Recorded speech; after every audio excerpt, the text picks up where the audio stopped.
Hey everyone, hope you're having a good day. My name's Connor White. I'm going to be bringing you a little side project. This is my side channel. It's going to be a Dragon Ball Super Fusion World channel. I'm going to be starting off with some FB06 content. Got a bunch of decks lined up, such as Gogeta deck, a Jiren deck, a Majin Buu deck. Don't want to spoil everything, but look forward to some more content coming. Some of the cards are waiting for some in the mail for some of these other decks. This deck I'm bringing you today is fully complete. It's been tested. I would say this is probably my most sought after deck for this format. I know the Broly decks are pretty popular and everything like that. Not really too much into that deck. I was really looking forward to this deck and what the black cards were bringing to this deck, just to really kind of flesh this one out. And I think with the combination of the cards that we'll get in the next set, which aren't released as of right now, I think that we should be getting a black secret rare, and I think that this should finally put this deck into like a tier 1 status. Fortunately, this deck is, although very good though, is a tier 1.5 or tier 2 deck. Depending on what other people are playing and things like that in the tournament.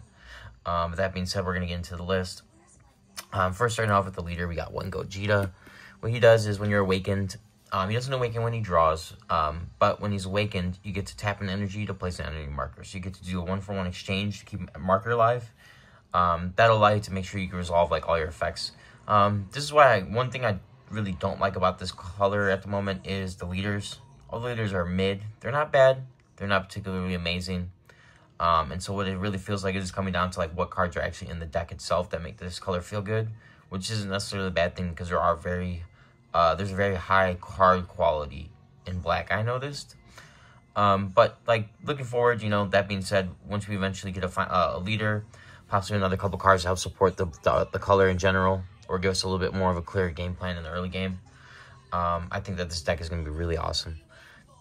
All those things being said, I also think that this deck is actually a very good deck. It is a high skill deck, so it's going to really come down to the pilot and knowing your matchups. So we're going to start it off with the cantrips, of course. We play 8. I was trying less than this. The new Chi-Chi card's out. We have it in the list. You'll see at the moment. I'm playing 3 of that. You just got to consistently see your pieces. Being able to consistently see the 6-drop Gogeta, your 10 times Kamehamehas, your ultimate Sparklings, Trunks GTs, Glorios, your 5-drops. It's just, you have to see these cards. It's pretty much a standard in Dragon Ball at the moment to play like 8 to 10 cantrips, 8 to 11 to 12 cantrips. So we're playing 8 right now of these ones. Next, we got the 3 Chi-Chi. This card's awesome. It's a Self-Awakener. I was playing 4. 4 became a little bit redundant. That's why I ended up upping the cantrips. Hyper Awakening in this deck is pretty good, though. Just being able to consistently start resolving all those cards that require markers early is very powerful. Being able to resolve 10 times Kamehamehas at the start of the game. Clear board and make sure your Glorio's alive. Also make sure your Trunk GTs or Pan GTs are alive. It's very important to do so. This card's also very broken because it does a couple things. It lets you combo off with cards in your discard pile. So what that means is, like, if you have maybe a Fasha or another Chi-Chi in Childhood Engrave, you can combo power, let's say this, with your leader, and you get an additional 10 to 15 combo power. Also, with the Double Strike Bardock in your deck, you need to combo 2 cards for him to KO something in play. So if you do him plus Chi-Chi, you'll be able to resolve his effect to get a free KO. And then that would more than likely push him up to 55. Because I would assume you do a 10k engraver with him. So he'd become anywhere between like 40 to 50 power. 50 to 55k. Depending on what you combo off with him. And you get a KO. And that's just for a game push. This card's very powerful. It's very good offensively and defensively. It's a Self-Awakener. 1-drop Self-Awakeners are obviously very powerful in this game. We got a little bit of Recursion now. We got the Hercule GT. I was playing 4. I personally didn't like 4. I could see the reason why you would play 4, though. You do generate the marker a lot. I just wanted my deck to be as live as possible at all stages of the game. Just making sure I can get to my mid to late game as consistently as possible. This card is very good. Just the thing is that you have limited options on what you are grabbing. You are dropping 1-cost cards back, which isn't a bad thing. There's very powerful 1-cost cards in this deck, such as the Chi-Chi, the Para brothers, the 10 times Kamehamehas, and the Ultimate Sparklings. I know you mentioned those cards, but those cards are like some of the premier black cards. So it's good to be able to take advantage of those cards in the deck. This guy's also 10k combo power. One thing I noticed about black is not really lacking on combo power, and now especially because of this Chi-Chi, it's like each Chi-Chi is essentially like having an additional super combo in your deck. In theory, depending on what state of the game you're in. But Chi-Chi's very good. Hercule's very good. he can grab them back. Hercule can also grab back your cantrips to continue cycling, and then he can also grab back this Brothers guy. This guy's awesome. Not to mention the artwork itself is awesome. I mean, look at these guys. But what they do is you spend a marker, and then you can make a 5 cost, not attack. So that's very good. Obviously, you get to stun the board down. Lets you buy a turn, helps remove problematic cards the following turn, you know, stun them down, help push for game. It's also a 10k combo piece and a 1-drop. So he's a very good card. Some people play 3 to 4 of that. I think 3 is good. Next, we got the 2-drops, 2-Pan GT. Love this card. I think this card's awesome. Need it for the Jiren matchup. It's good to help control the board down. Like I said, the card quality in this deck is very high. And also, one thing you want to do with this deck is make sure you have things to trigger off the marker. Like, it's one thing to be able to generate the marker consistently. It's another thing to be able to use the marker effectively. This card lets you do that. It bounces a card, lets you draw a card, helps cycle. It also a Self-Awakener, so you have no means but like drawing these cards are going to, you know, all you have to do is see 2 to 3 Self-Awakeners, 2 and most likely, because they'll swing twice at you. And you'll be live, and then all the other stuff turns on. So this is your Trunks GTs, this card, Para Brothers. And that's why it was important when I was testing this deck. I was like, man, what am I doing early game? Because, like, yeah, we can get to Awaken fast, you know, and we have a marker, but all of our late game, all of our cards that give us payoff are late game, realistically, other than the extra cards. But we need bodies in addition to just, you can't just resolve extras, you gotta have bodies. So this, it's a 20k, it pressures, it bounces, it clears the way for bodies, and it draws you a card. I think this card's very good. It's also mandatory for the Jiren matchup to bounce the 4-cost Jiren cards. I'm sure there's a couple other things. It's good for bouncing blockers. I think that card's very good. I couldn't see not playing 2 of that.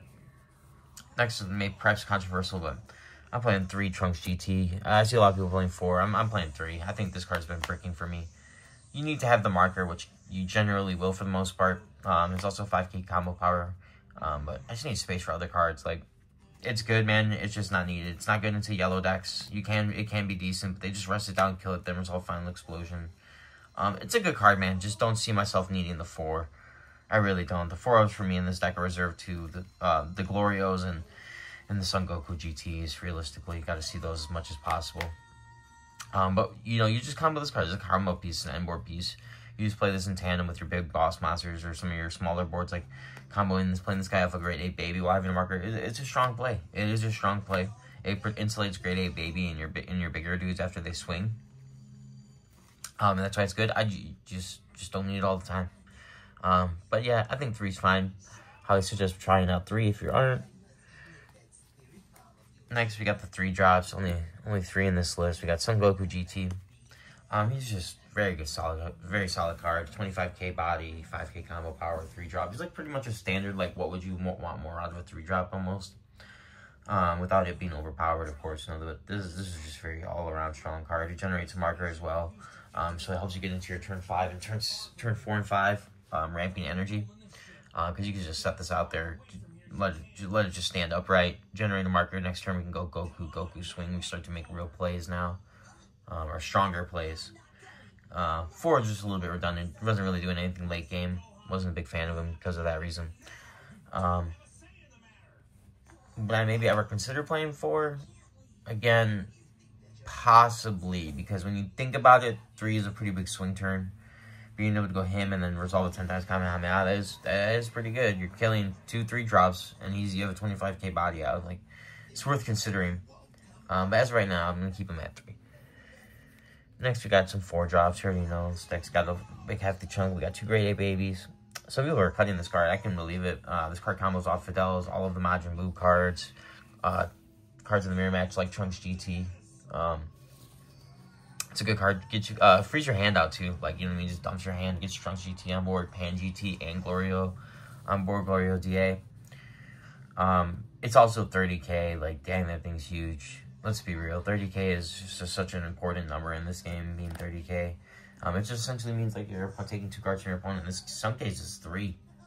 You know, depending on how big or what you're swinging at. But he's a great 2-of. Not really need to say much about him. He's been around in the game for a couple sets now, so people are pretty familiar. He's a 4-of in some black decks, so. They got the 4 Glorios card. He's busted. If you if either person has a marker, he costs 2. And then if your opponent has a marker, on play, he replaces himself. He draws a card. And he's 25k, and he's 10k standing combo bar. This card is broken. Also can play it off deep, grade A baby because it costs 2 if anyone has a marker. So that's like a nice, pretty big spam turn. You can go grade A baby into Glorio DA, 2 bodies, swing with baby, combo one of their bodies off. It's pretty huge. It is pretty huge. It also forces the opponent to kind of consider like spending the marker early, which we're okay with. You know what I mean? Spending the marker on turn 1 or 2 is fine. Versus them just ramping a giant thing out late game or making a huge play with it late game. Just because they just want you to resolve this card for 2 energy. I don't blame them though. I mean, 2 energy, 25k body draw one's pretty good. Next, we got the main guys. We got the Son Goku GTs. I mean, this guy's pretty much just stable.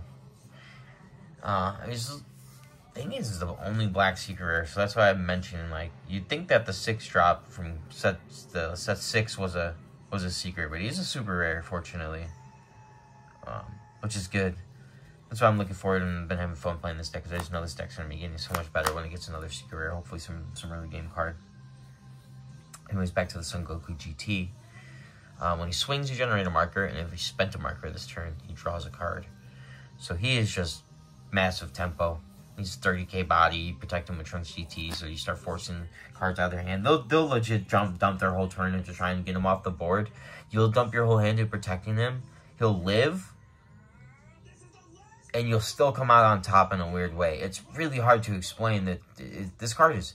It's not easy being the best 4-drop in the game. This card makes it look really easy, and this card's still like really fair. It's really crazy about this card. I'm just a huge fan, obviously, of this card, as you can tell. I mean, it's just Super Saiyan 4 Goku. They really did this card correctly. But yeah, also, by the way, like, if you're on a marker, you spend marker, you play this, you swing your rack, you'll have an extra energy. I'm sure most people know about that, but no-brainer right there. 4 of on that bad boy. Would like to get some alt arts of that card, I'm not going to lie to you. Next, we got 2 5-drops. These are the double striking Bardox. This card's broken, obviously. He's just your finisher, and won't talk too much about him because he's really just a double striker. But one thing that I do want to point out earlier is that with Chi-Chi now, is you pretty much resolve his second ability for free, you know, as long as you have them both up. So, like, going for game with this deck now has become so much easier. You know what I mean? Assuming that you set it up correctly, you can go, like, grade 8 baby with the turn before, start to clear away. And then, you know, start to pressure them down. 10 times Kamehameha them, grade 8 baby, one of those 2 cards, start to clear the way. And then start to stick these guys, and then obviously, boom, kill another card with this. You've taken 2 to 3 cards from them already, and then he's already at 55k, like I mentioned, plus a leader swing. I mean, we're doing a lot. We're doing a lot on that turn on the game push. You can get this guy pretty huge, too, with Ultimate Sparking. Also, that gives him 20k. Ultimate Sparking, sorry. Gives him 20k, you know what I mean? So just between the 2 of those cards, for 7 energy, we got a 75k double striker that KO'd one of your units. Pretty good. Next, we're almost done with the deck here, but we got 2 5-drops. This guy's awesome. He's a draw 2 when you spend marker. So what you ideally would like to do is you want to go 4-drop Goku into 5-drop Son Goku, because Goku spam marker, you have an energy. Spend it, spend marker, you'll get this guy, he'll draw 2, he swings twice, and then active main, discard to switch him to active mode. And he's 5k combo power. This card's broken, honestly. Not many cards draw 2 in this game, but Black has this nasty curve right now where you go 4-drop Goku, Son Goku GT, 5-drop Son Goku, Super Saiyan 3, and then you go 6-drop Gogeta. While spamming markers the whole way along, generating advantage. It's retardedly broken. If you get that curve out, you win. There's just no way around it. And then, you know, a lot of people don't really respect this card. They charge. I see a lot of black players charge him early. Just not really very good black players, I should say. They charge him early. They just don't really play him. They're wondering why they're not closing the game out in the end game, or why they're running out of the cards. It's because you're not resolving this card. It's just important, like with black, though, you have to combo these guys with Trunks GT. You don't want to overextend into the board because they will get killed. Like, you can't just go 4-drop into this, into Gogeta. You have to have a Trunks GT. You have to space your threats out. Otherwise, it makes them easier to remove, like, especially in a deck like if they play red. Next, we got the Gogetas. Did want to play 4, just don't have space. I'm going to keep it real with you, but resolving this card turns in a row. multiple turns in a row, like 2 turns in a row. It's like the same thing as the Ultra Instinct Goku. If you resolve Ultra Instinct Goku turns in a row, you're probably winning the game. Small note is this guy got a red of though, so what he actually says is your opponent's cards can't be unrested. And then on play, trash an opponent's cards, generate a marker. I mean, come on, dude, this thing's nuts. Especially when you're on 6 energy, like an actual 6 energy, and then you go up to 7 because this guy gets you a marker. Next turn you're on 8 with marker, or you're just able to like defend him. Like this dude's 40k body, like so he forces a super combo and another card when he goes face, and then have a marker after he comes out to go ahead and go ultimate sparking to protect from 2 swings. Same goes with the 4-drop Goku because they generate markers. It's a crazy interaction. Pretty much essentially ends their turn for the most part, I feel like. But resolving this guy 2 turns in a row, it's game. He's 40k body. He's huge. He's a. You think he's a secret rare? I'm gonna keep it real, but he's not. You think he is, but he's not. But he's definitely a 6-drop, alright. Next we got the super combos. I prefer Vegeta GTs. Don't know why these don't have the mustache. Vegeta had mustache in GT, and part of the reason I liked it is because I was hoping it'd have a mustache. Random, I know, but super combos standard. And then next we got 4 extras. We got 2 10x Kamehamehas. You just spend a marker, pop 2. It's broken. Grab them back for Hercule GT. And then next we got the 2 ultimate sparkings. This card's good. You could probably consider upping ratios of these or playing the 4-drop extra card.